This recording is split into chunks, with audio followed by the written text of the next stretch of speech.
salvação. Senhor. Amados e amadas de Deus, bom dia! Somos convidados neste fim de semana a celebrar a solenidade de São Pedro e São Paulo. Vale a pena pensar um pouco por que separar um domingo do ano para esta celebração, especialmente no Brasil, em que as solenidades principais são transferidas sempre para o domingo seguinte. Interrompemos, portanto, o ano litúrgico, interrompemos a sequência dos textos para incluir esta celebração de modo específico. Por quê? Veja, nós somos cristãos por causa de Cristo. Não é Cristo que é Cristo por causa dos cristãos. Assim como não é a pedra que é pedra por causa de Pedro. É Pedro que é Pedro por causa da pedra. O trocadilho de Pedro, pedra, que é colocado aí no nome que ele recebe, tem um sentido e uma razão. É preciso que haja uma fortaleza, haja uma rocha, mas é preciso saber sempre o que vem primeiro. De onde vêm as coisas? Deus nosso Senhor foi constituindo todas as coisas e primeiro constituiu um universo, um mundo, uma estrutura para depois colocar-nos nela. Depois que já havia ali, portanto, algo que pudesse significar a rocha, significar o alicerce, significar a força, então pôde nosso Senhor Jesus Cristo usar essa expressão de Pedro para dizer que sobre a pedra, sobre a força de uma rocha que sustenta um alicerce inquebrantável, sustentaria a igreja. E é interessante entender por que Pedro.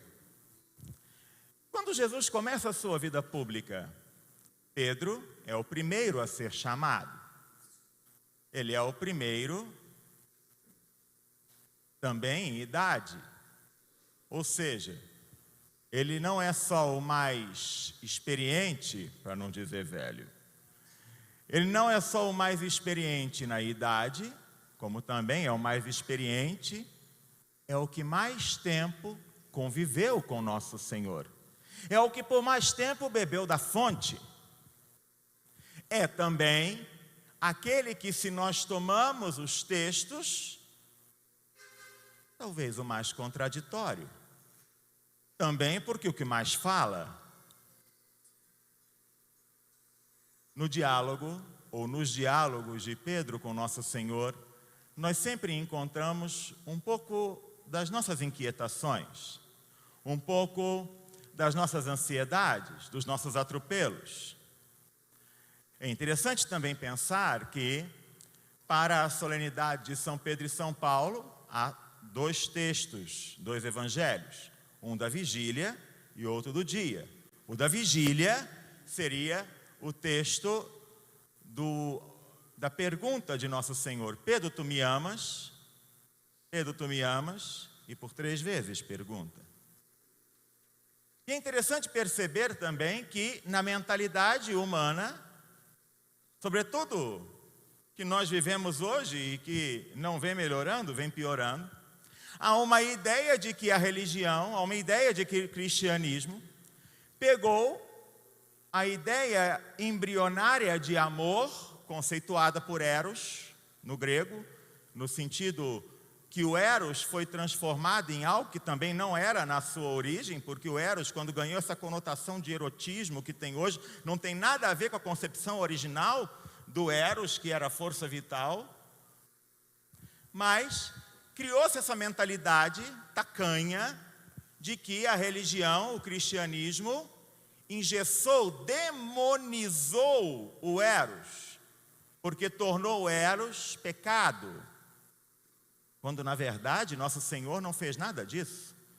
E neste diálogo, quando Pedro responde pela terceira vez, Pedro cai em si e responde, ágape, porque em grego existem 3 palavras para dizer amor: eros, filia e ágape.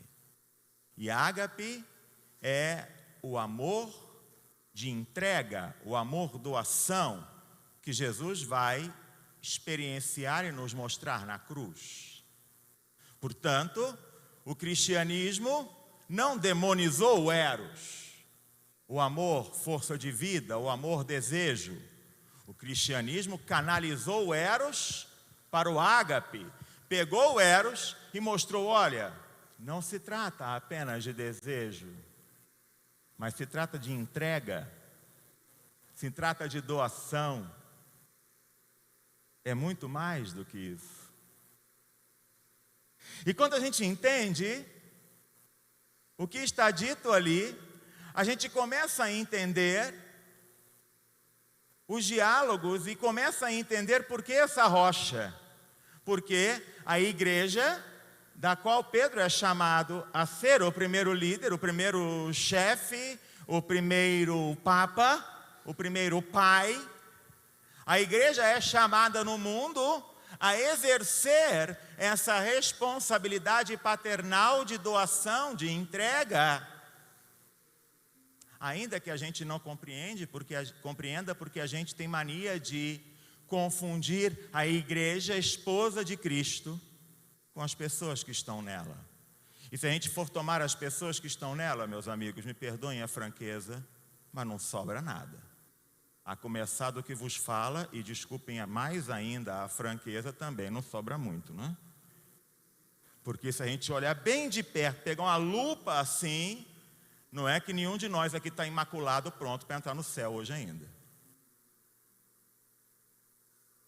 E aí, se a gente pensa em Paulo, a gente é capaz de perguntar uma coisa: por que essa experiência de Paulo, daquele que odiava profundamente a nosso Senhor, que buscava matar a todos aqueles que queriam a nosso Senhor, e por que é que nosso Senhor vai querer justamente este? Por que é que nosso Senhor vai querer tornar justamente este um apóstolo tardio? Talvez para dizer que absolutamente nenhum de nós está perdido. Há sempre tempo de cair com o rosto por terra, ainda que não tenha cavalo nenhum da história. Porque se você tomar o texto lá da conversão de São Paulo, não tem nenhum cavalo contado na história. E é pouco provável que houvesse, porque um cavalo não aguentaria atravessar o deserto. Mas, por quê? Porque sempre há oportunidade para aqueles que querem.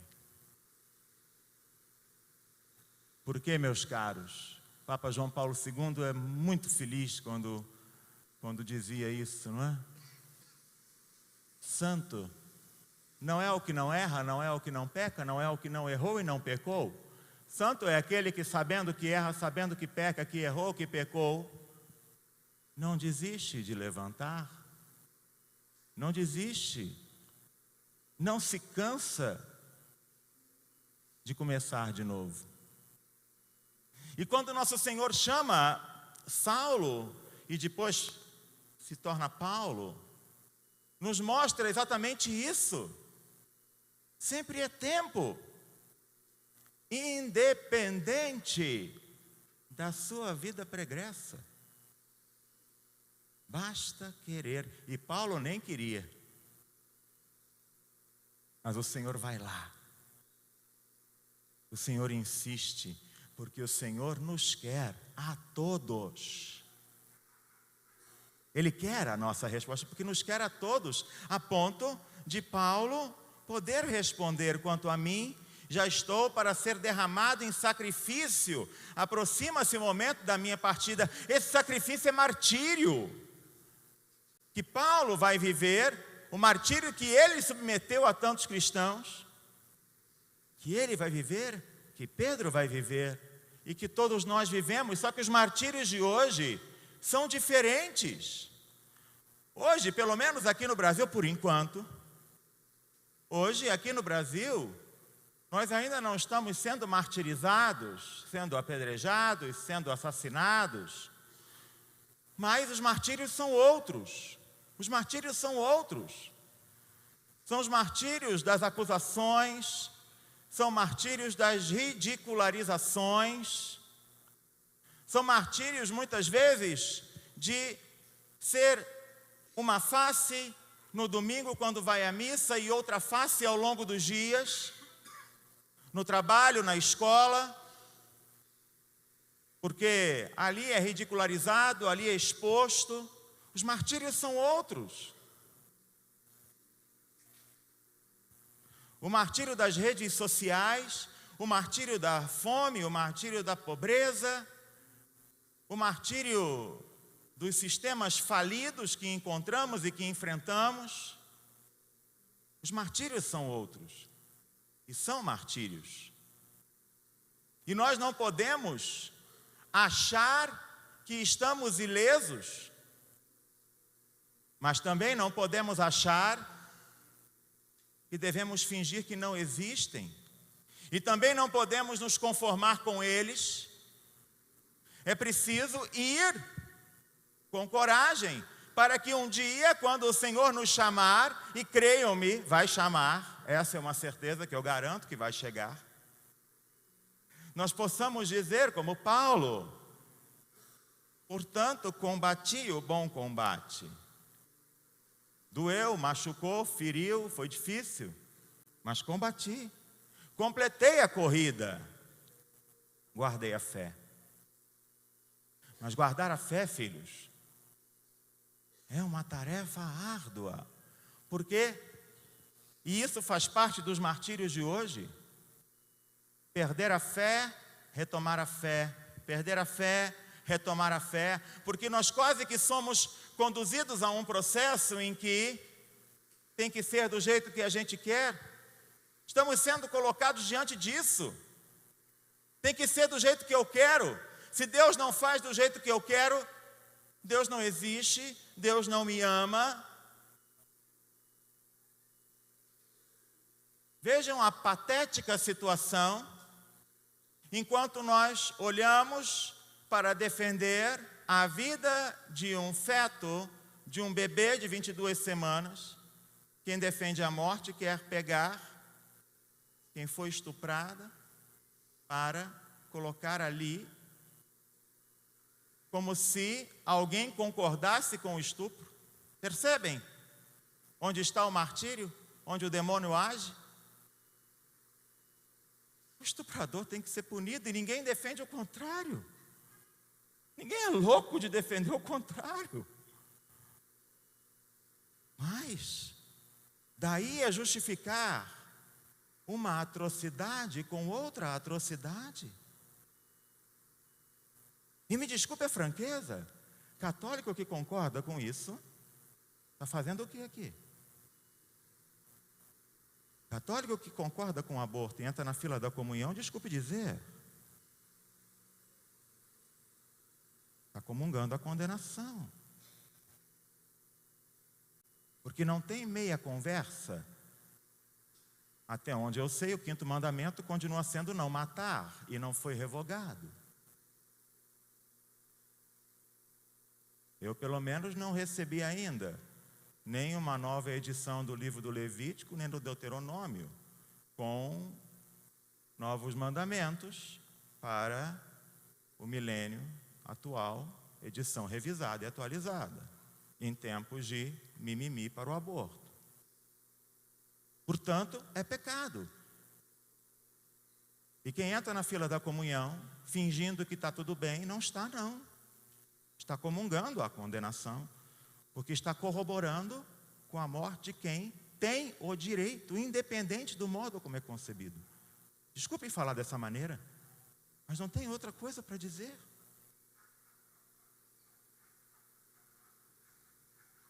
E quando a gente entende o que está na sequência do Evangelho, a gente se dá conta de que, quando Jesus vai dialogando com Pedro, e quando Jesus diz lá, quem dizem os homens que eu sou? Começa a fofocolândia, que já existia naquela época. Graças a Deus hoje não existe mais, que hoje ninguém mais faz fofoca, não é? Hoje só atualiza os comentários alheios. Quem dizem que eu sou? Uns dizem que é João Batista. Bom, mas esse já morreu, decapitado, perdeu a cabeça. Outros dizem que é Elias. Bom, esse morreu faz 800 anos. Outros que é Jeremias. Bom, esse faz 900. Ou algum dos profetas. Bom, o que é? Virou reencarnação agora? Que palhaçada é essa? Está achando que é bolinha de ping-pong agora? Sobe e desce, sobe e desce, sobe e desce? O que é isso? Não. E vocês? Então tá. Já que essa gente não sabe, e vocês que estão andando comigo? Quem dizem que eu sou? Eles devem ter ficado com aquela cara de ponto de interrogação. E Pedro diz: tu és o Messias, o Filho do Deus vivo. Pedro entendeu, Pedro reconheceu: você é Deus. Você não é um profetinha. Você é Deus. E quando entende isso, Jesus disse: bom, esse cabra aí é frágil, vai me dar trabalho, mas serve. Foi o primeiro que eu chamei, é mais experiente. Muito bem. Feliz és tu, Simão, porque não foi outra pessoa, outro ser humano que te disse isso. Você não entendeu isso pela boca de outro ser humano, mas de Deus mesmo. Portanto, eu te digo que tu és Pedro, e sobre esta pedra eu vou construir a minha igreja. A pedra veio antes de Pedro. Deus veio antes da pedra, Deus fez a pedra veio antes de Pedro, Deus fez a pedra, Deus que fez a pedra fez Pedro.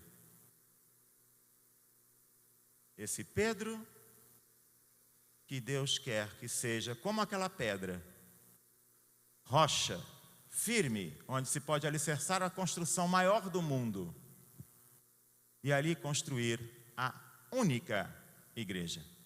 E como isso incomoda aos outros, não é? Como isso incomoda? Incomoda porque naquele Pedro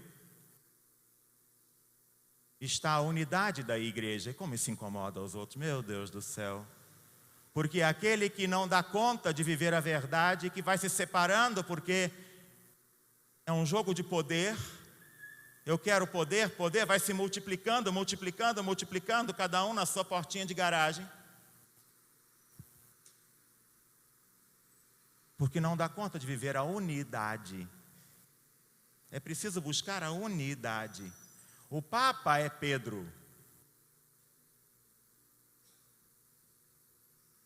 Eu posso concordar com todas as ideias do Papa ou não? Eu posso amar profundamente o Papa ou não, mas o Papa é Pedro. O mesmo Pedro ao qual Jesus está dizendo aqui. O Papa passou, o Papa passará, outro Papa virá, como outros tantos vieram, e continuará sendo Pedro. E o poder do inferno nunca poderá vencê-la. Porque não se trata de homens e mulheres, se trata do Espírito Santo de Deus. Eu te darei as chaves do reino dos céus, a Ele e à igreja. Tudo o que ligares na terra será ligado nos céus, tudo o que desligares na terra será desligado no céu. Isso significa dizer que nosso Senhor Jesus Cristo está dando em Pedro a esta igreja que o poder do inferno não pode vencer, um poder de ligar e desligar no céu. Portanto, filhos, quando aquele Saulo se arrepende e volta, nos mostra que todos, por pior que sejam as suas questões, quando vem à igreja, por pior que seja eu, o padre que te atendo, em nome de Pedro, o Papa, que mandou um bispo, que me mandou aqui e que te atendeu, e que te absolvo dos seus pecados em nome de Cristo, em persona Christi, na pessoa de Cristo, a igreja está desligando você do inferno ao qual o pecado tinha te colocado e está te ligando no céu. É isso que está dito aqui. Essa é a força que Cristo coloca na igreja, a ponto da igreja poder dizer: este homem, esta mulher, pela história da sua vida, da sua conversão, do seu exemplo, não está no purgatório. E se estava, foi capaz de interceder por alguém. E a igreja está agora no poder dado por Cristo, ligando esta pessoa ao céu e tornando-a santa. É isto que está dito aqui. É algo profundamente intenso e que não pode passar desapercebido. Porque nós precisamos nos desligar de um amor esvaziado, de um amor interesseiro, e nos ligar a um amor divino. Cristo, o cristianismo, a igreja, pegou o eros e canalizou para o ágape. Pegou um amor frouxo e ensinou à humanidade como fazer de um amor frouxo um amor divino, denso, que leva para o céu. Portanto, quando celebramos São Pedro e São Paulo, celebramos a igreja, celebramos os apóstolos, celebramos os nossos martírios de cada dia, celebramos um profundíssimo convite a entender que nós precisamos cada vez mais nos desligar das coisas daqui e pedir a misericórdia de Deus e a graça pela igreja de nos ligar ao céu.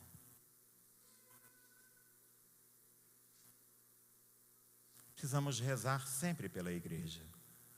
Precisamos rezar sempre pelo Santo Padre. Mas o Papa falou uma coisa que eu não gostei, e daí? Todas as coisas que você fala são amadas por todos, por acaso? Todas as ideias que você tem na sua cabecinha, linda e maravilhosa, são as ideias únicas, perfeitas e maravilhosas do mundo inteiro, por acaso?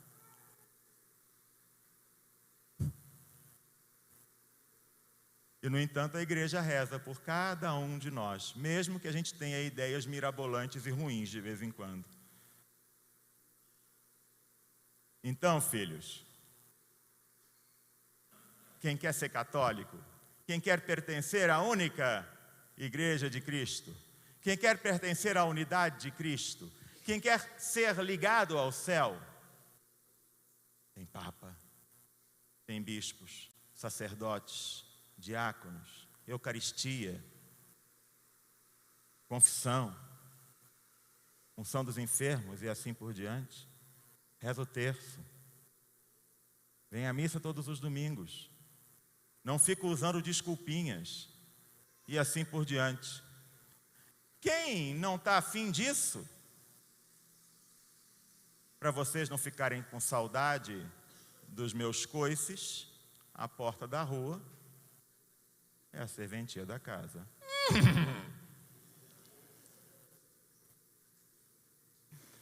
Porque, gente, ser católico não é fácil. Para o católico só pode casar uma vez, tem que ser fiel a vida inteira, tem que comungar todo domingo, e para comungar todo domingo tem que estar em estado de graça, portanto tem que diminuir o pecado, tem que confessar. E eu posso ficar aqui o dia inteiro, mas aí vocês vão reclamar que está atrasando o almoço. Então ficamos por aqui, para a gente entender que nós não podemos ser quaisquer. Nós não somos homens e mulheres quaisquer. Não, não somos não. Nós somos escolhidos por Cristo para nos mantermos fiéis. Sejamos corajosos para nos mantermos fiéis, portanto, filhos. De não desistirmos em qualquer tribulação, porque elas vêm. Mas Deus, com a gente ou sem a gente, continua Deus. É a gente que precisa dele, não ele que precisa da gente. Não sejamos adolescentes mimados com Deus. Sejamos filhos diletos, que o amam, o adoram e o proclamam Senhor de nossas vidas. Que o Senhor nos ajude por intercessão de São Pedro e São Paulo. Que assim seja. Amém. Em pé, professemos a nossa fé.